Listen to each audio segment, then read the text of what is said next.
En vrai, les mecs, on peut quand même se dire que c'est bizarre. Julián Alvarez pas convoqué avec l'Atlético Madrid pour le match. Certains nous diront qu'ils ont leur raison. Moi, je dirais que c'est lié à ce qui se passe sur ce dossier. Quant à son transfert, les promesses non tenues et j'en passe. C'est obligé que c'est lié. Sinon, quelle est la raison? Si vous nous dites ils ont leur raison, mais non, ça ne veut pas forcément dire quelque chose. Alors, qu'est-ce que ça veut dire? Il y en a forcément une, je suis d'accord. Et ceux qui nous disent que ce n'est pas lié à son transfert, dites-nous alors pourquoi il n'est pas convoqué. Lui et Sorloth. Comme par hasard, Sorloth qui est aussi sur le départ. C'est deux joueurs qui sont annoncés sur le départ. D'un côté, Alvarez, c'est lui qui veut partir, le club ne veut pas. Mais Sorloth, il est annoncé sur le départ depuis plusieurs mois maintenant. Avant de rentrer dans le vif du sujet, je vous salue. J'espère que tout va bien de votre côté, les Blaugrana. On se retrouve comme à notre habitude pour une petite vidéo actualité. On va parler de Julián Alvarez et sa non-convocation au match. Ou encore de Rodri, sa déclaration. José Mourinho, qui l'a eu au téléphone à plusieurs reprises. Et Rodri s'est foutu un peu de lui. Voilà, c'est le cas de le dire. C'est fou de parler au téléphone avec quelqu'un tout en sachant que tu vas jamais le rejoindre. Il a nourri d'espoir pour rien. Nous parlerons aussi des pistes alternatives au dossier Julián Alvarez. Et les pistes, moi, elles ne me plaisent pas forcément. Enfin, certains, comme l'attaquant du Villarreal. Je suis pas forcément convaincu. Pareil pour Luis Suarez. D'ailleurs, on va commencer par lui. Juste avant de commencer, n'oubliez pas le like, le petit abonnement. Et on commence par Luis Suarez. Déjà, moi, quand j'ai vu cette information, je me suis dit, Luis Suarez, je sais pas, il a réussi à aller dans un laboratoire pour retrouver une seconde jeunesse et revenir nous faire du Suarez Prime qu'on a connu au FC Barcelone. Mais c'est incroyable. Mais c'est pas le même Luis Suarez qu'on a connu. Pourtant, il coûte plus cher que lui, allez comprendre. Le Barça s'était renseigné sur Luis Suarez, mais le coût était trop élevé. Le club n'a pas avancé sur l'opération. Il me semble que son club demande pas moins de 80 millions. Non, mais ils sont tombés sur la tête. C'est abusé pour un joueur comme Luis Suarez. Ok, il a quelque chose. On va pas dire que c'est un nulard, mais après avoir vu Gyökeres lorsqu'il a quitté ce championnat-là, c'est pas le même. Peut-être qu'il réussira à s'adapter à la première ligue, c'est tout ce que je lui souhaite. On veut voir des beaux buts, des beaux matchs, des bons joueurs, ça nous régalerait tous. Mais à l'heure actuelle, on ne peut pas dire que c'est un transfert réussi. Luis Suarez, 80 millions au Barça pour que nous aussi ce soit pas un transfert réussi. Et puis même s'il est réussi, on préfère quand même Alvarez à ce Luis Suarez de Wish là, Luis Suarez de Temu, les gars. Au bout d'un moment, soyons sérieux, c'est quoi ces pistes? Encore heureux que le club n'a pas donné suite lorsqu'ils ont vu le prix. Et c'est tant mieux. Il y a un autre joueur qui intéresse le FC Barcelone. Lui, c'est un joueur moins connu, mais très prometteur. Nicolo Tresoldi n'est pas considéré comme quelque chose de concret pour Barcelone à ce stade. On a eu plusieurs rumeurs à son sujet, comme quoi le Barça le viserait en cas d'un échec dans le dossier Julián Alvarez. Sauf que, selon Fabrizio Romano, il n'y a rien de concret. Alors moi, ce que je tiens à dire, c'est que nous avons vu tout au long du mercato la méthode de faire de Deco. Lorsque les journalistes ne parlent pas de quelqu'un, là par exemple Tresoldi on nous dit que non, il n'y a rien de concret, il peut signer officiellement du jour au lendemain. Deco travaille en silence, il fait en sorte de laisser fuiter aucune information. Ça veut dire que lorsqu'il y a des pistes comme Luis Suarez, Tresoldi ou d'autres joueurs qui sortent et qu'au final on nous dit non, il n'y a rien de concret, le Barça a reculé vu son prix et tout. En fait, non, ça se trouve que Deco est en train de contractualiser le tout et qu'on va annoncer la signature du jour au lendemain, comme je l'ai dit. Mais j'espère que ça ne sera pas pour Luis Suarez. J'espère que ça restera vraiment sous silence. Et puis, vous savez ce que je pense du poste de numéro 9. Pour moi, c'est Alvarez ou rien. Nous pouvons jouer avec les joueurs qu'on a, juste en recrutant un défenseur central et c'est parfait. Mais on a encore de l'espoir sur Alvarez, sachant qu'il n'est pas convoqué avec l'Atlético Madrid. C'est bien pour une raison. Matt Moreto, lui, nous parle de Hector Ford. La Real Sociedad s'est intéressée à Hector Ford, mais Dortmund a plus de chance sur le dossier. Le Barça demande 20 millions. Ça reste une belle valeur marchande, quand même 20 millions pour Hector Ford. Si on garde un certain droit, soit une clause de rachat, soit un pourcentage sur un futur transfert, qui sait. Nous avons Hector Ford, mon ami, et nous avons aussi Casado. Casado qui a une très belle valeur marchande, estimée entre 30 à 40 millions. Ça veut dire que sur les deux profils-là, tu peux récupérer pas moins de 60 millions, sans compter les pourcentages probables à la revente ou les clauses de rachat en cas où le joueur deviendrait mondial. Bref, je trouve que le Barça a très bien vendu cet été. On s'est débarrassé de beaucoup de joueurs indésirables. Les gars, rendez-vous compte, on a trouvé une issue de secours pour Ter Stegen. C'était inespéré. Peu importe la formule, on me dit oui, mais on garde ça. Non, il est plus dans le vestiaire. C'est déjà un pas de fait. Pour moi, je le vois comme ça. C'est un pas de fait en avant. On a aussi trouvé une issue de secours à Araujo avec 100% pour le coup, lui, de salaire pris en charge par Liverpool. On a fait sortir Ferran Torres et ainsi que plein d'autres petits joueurs, petits profils qui étaient prometteurs qu'on a réussi à caser à gauche, à droite en prêt avec option d'achat ou avec des ventes. C'est juste excellent. Le Barça a bien bossé, que ce soit dans le sens des départs ou des arrivées. Et ça, il faut se le dire. Et ce n'est pas terminé parce que si Alvarez venait à signer officiellement, ça serait la cerise sur le gâteau. Ça serait incroyable. C'est plus un mercato, les gars. Ce serait un mergato. Ça sera trop bon, c'est trop incroyable, trop délicieux. Ce serait un fraisier, si plus de cerises, ça y est, c'est des fraises sur le gâteau qu'on mettrait si Alvarez venait au Barça. Parlons maintenant de José Mourinho, le Shine. Il a personnellement parlé à Rodri, et donc... C'est bien, quelle réussite. T'as parlé à Rodri, ouais, parce que chez nous on l'a présenté, tu vois, c'est pas le même degré, pas la même classe, les gars. J'ai personnellement parlé à Rodri à plusieurs reprises. Le Real Madrid lui a fait une proposition importante, mais ensuite Rodri a eu des doutes. C'est bien, il est honnête. C'est Rodri qui a eu des doutes et non pas le Real Madrid, comme certains journalistes ont essayé de retourner leur veste en nous faisant croire, mais finalement, c'est le Real qui s'est retiré. Où j'ai vu comme quoi le Real n'aurait offert que 40 millions pour Rodri. Oui. Non, ils ont offert 10 euros. Voilà, ils ont offert 20 euros, un menu au tacos.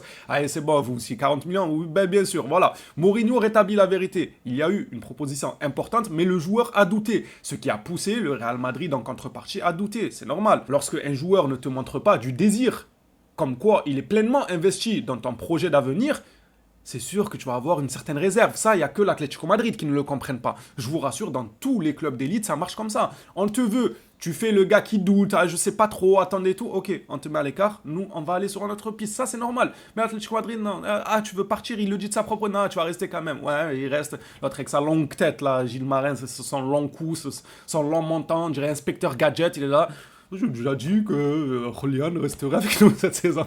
Vas-y, ta longue tête imposante là. Je vais l'appeler Inspecteur Gadget. Je trouve que ça lui va très bien parce que je trouve vraiment qu'il a des airs de gogo. Inspecteur Gadget. Mourinho rétablit donc la vérité sur le dossier de Rodri. Le Real lui a bel et bien fait une grosse proposition. Rodri de son côté a douté, comme nous l'a dit Riles, il repoussait l'échéance, il disait toujours « Ah, attendez, j'ai quelque chose à faire, le week-end prochain, j'ai ça de prévu, j'ai ça. » Le Real Madrid a compris son petit manège, qu'il attendait que d'autres clubs rentrent dans la course, dont notamment le FC Barcelone, et là, ils ont commencé à comprendre et ils se sont retirés. C'est ça la vraie histoire. Rodri a totalement ghost le Real Madrid pour le FC Barcelone, c'est ce que retiendra le peuple. De toute façon, c'est uniquement la vérité qu'on expose là. Pendant que José Mourinho nous dit qu'il s'est entretenu à plusieurs reprises avec Rodri par téléphone, Hansi Flick, lui, fait des louanges de 100 propres joueurs. C'est 100 joueurs. C'est pas la même chose, les gars. C'est pas les mêmes déclarations. Lisons ensemble. Flick déclare « Je pense que Rodri est le meilleur numéro 6 au monde. Il peut contrôler le match et en défense aussi. Il est vraiment excellent. C'était une excellente opportunité pour nous de le recruter et nous sommes très heureux de l'avoir avec nous. » Mais là, vous avez donné une arme de destruction massive à Hansi Flick. Rodri, c'est typiquement le genre de joueur qui te fait passer une étape supérieure. En plus, il arrive avec tout plein de déclarations ultra optimistes. On est à un pas de gagner la Ligue des Champions, on a gagné 2 Ligas, on va tout rafler sur notre chemin. Le mec, il arrive pas avec du pessimisme. Oui, on verra. Vous vous rappelez, il y a 2 saisons, s'il vous plaît. Enfin, les 3 saisons, je pense, quand on parlait avec pessimisme. Oui, on va essayer de faire au mieux.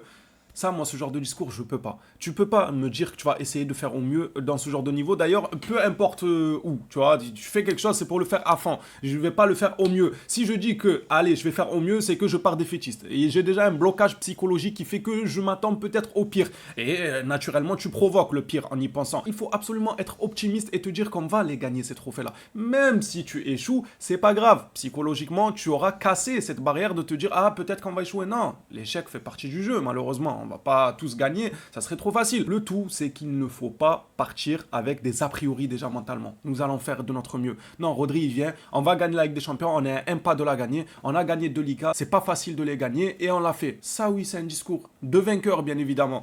Bref, pauvre Mourinho qui a eu des entretiens téléphoniques avec Rodri. Il a dû passer des nuits blanches avec lui au téléphone pendant que l'autre, il pensait au Barça.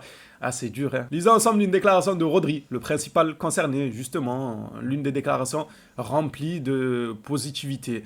Le Barça se reconstruit énormément ces dernières années. Ils ont remporté 2 titres de Liga consécutifs avec la difficulté que cela implique et ne sont qu'à un pas de remporter la tant convoitée Ligue des Champions. L'une des raisons n'est pas seulement le présent, c'est de voir sa projection. Son milieu de terrain est spectaculaire dans toutes les lignes. Nous avons de grands joueurs. Je veux transmettre le désir de continuer à s'améliorer. On a recruté un vainqueur. Un vainqueur qui a clairement les épaules pour te faire passer dans une nouvelle dimension. Je trouve aussi que son choix de rentrer en Espagne, il est parfait. Le timing, les gars, parce que pour moi, il quitte City au moment où il commence. Voilà, on a vu des De Bruyne partir il y a quelques saisons. Je trouve qu'ils ont perdu pas mal de joueurs importants. Il y a eu une certaine cassure, le changement de coach. Il quitte le navire au bon port. Pour moi, hein, ça y est, il a fait ce qu'il avait à faire avec City. Il a gagné tout ce qu'il avait à gagner. Il a pris même un ballon d'or en prime par-dessus tout. C'était le moment de changer d'air, de rentrer chez lui.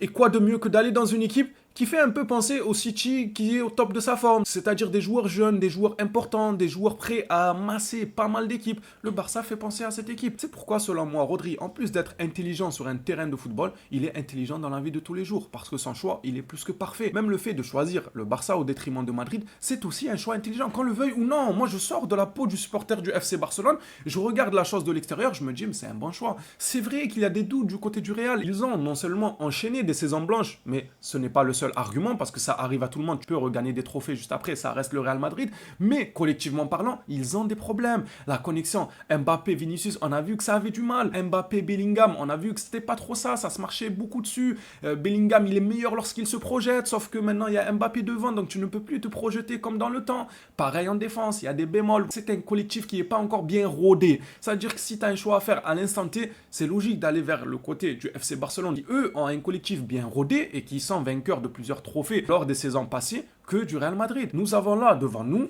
un homme intelligent, c'est moi qui vous le dis, sur tous ses choix. Le fait de quitter City, le fait de choisir le FC Barcelone, le fait qu'il soit si bon sur un terrain de football, il a une intelligence, un QI footballistique hors norme. Bref, clôturons cette vidéo actualité avec Julián Alvarez. C'est l'information de la journée, on le savait déjà depuis hier, j'avais vu quelques informations qui disaient que Julián n'allait pas être convoqué. Là, on a eu la convocation officielle. Ce sont les matons de la prison d'Alcatraz qui ont eux-mêmes fait le communiqué avec les détenus convoqués pour la promenade du jour. Et Julián Alvarez ne figure pas, il restera au cachot. Moi j'ai une question, pourquoi il n'est pas convoqué? Donnez-nous une raison.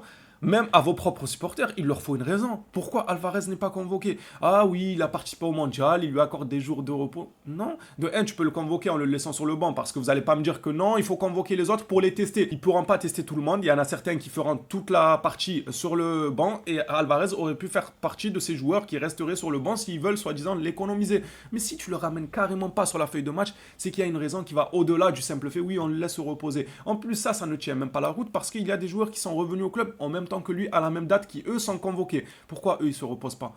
Pour quelle raison?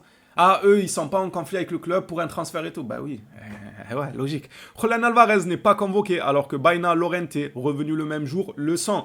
Prenez ça comme vous voulez, mais pour moi, ce feuilleton est loin d'être terminé, malgré ce qu'on veut nous faire croire en nous disant que ça y est, c'est fini, l'Atlético reste buté sur sa position. Ils ont encore quelques jours, une dizaine de jours, ouais, on va dire, allez, une dizaine de jours, pour changer la donne et libérer Julián Alvarez et laver leur honneur. Selon moi, c'est de ça qu'il s'agit. C'est de laver son honneur avant la fin du mercato et que ça devienne irrécupérable. Tu ne pourras plus rien dire. Ton image aura été entachée salement. De vouloir garder un joueur comme ça qui t'a rendu service, qui est venu dans ton club déjà... Rien que signer à Atlético Madrid, c'est une énorme bêtise. Maintenant qu'il l'a fait, il te demande d'exaucer ses rêves. Normalement, tu lui ouvres les portes en grand pour montrer le message aux autres. Nous, on est un club conciliant, on comprend, il n'y a aucun souci. Venez jouer chez nous. Et si jamais vous avez des envies d'ailleurs, on peut comprendre d'un commun accord. Mais là, non. Eux, ils ont choisi la difficulté en mode hard. Là, ça va être hard pour eux à chaque contrat qu'ils vont signer aux joueurs. Ne dis pas ça sous le coup de la frustration ou pas. Non, pas du tout. Encore une fois, on quitte le costume de supporter et on se met à la place de quelqu'un de neutre. Je vois ça de l'extérieur. Moi, ça me donne pas envie de rejoindre un club comme ça. Bon, après, j'ai pas l'opportunité, sinon je serais allé. Ça, c'est sûr. Après, oui, bien sûr, j'y vais. La prison de Alcatraz, c'est cool pour moi. Moi, j'y vais. Si vous voulez échanger Alvarez contre moi, moi, je viens, les gars. Vous êtes fous, quoi, des contrats à des millions, j'y vais. Non, en vrai, blague à part, les gars, c'est pas bien. C'est pas bien, tu renvoies une image dégueulasse.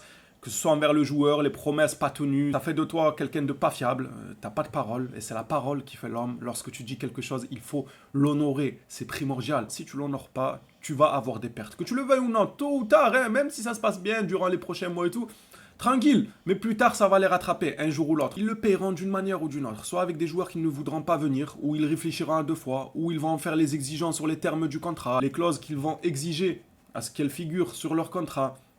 Vous allez voir que les retombées seront plus que négatives, à moins qu'ils se rattrapent avant les 10 derniers jours. Dites-moi dans l'espace commentaire les Blaugrana, vous, qu'en pensez-vous de ce qui se passe sur le dossier Julián Alvarez? Avez-vous encore un peu d'espoir lorsque vous voyez qu'il n'est pas convoqué avec son club? Ou bien non, pour vous c'est terminé, il faut tourner la page et... Vous savez que selon moi, si on tourne la page, je veux aucun numéro 9, ça me va très bien comme c'est. Je veux juste un défenseur central. Les Blaugrana, ceci dit, on s'attrape à la prochaine vidéo sur le FC Barcelone. D'ici là, prenez soin de vous les phénomènes.